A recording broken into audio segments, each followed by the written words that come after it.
سلام دوستان، یه نکته نسبتا مهمیه که به نظرم اومد بهتون بگم اینه که اگه واقعا احساس میکنید که کامپیوتر یا لپتاپتون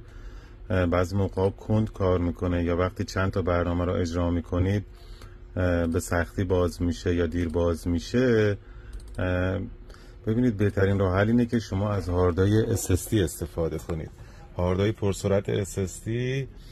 این امکان رو به شما میده که هم لپتاپتون یا کامپیوترتون با سرعت خیلی بهتری کار کنه و اگه کند هست یا برنامه دیر اجرا میشه خیلی بهتر اجرا بشه. قیمت آنچنانی هم نداره، مثلا این 240 گیگ هست، این برند معتبری هم هست با 3 سال گارانتی، تقریبا هولوش 750-800 تومن در میاد. واقعا احساس خیلی بهتری با کار کردن با کامپیوتر دارید و خیلی خیلی سرعت شما بهتر میشه و از هنگ کردن و اینا کاملا جلوگیری میکنه.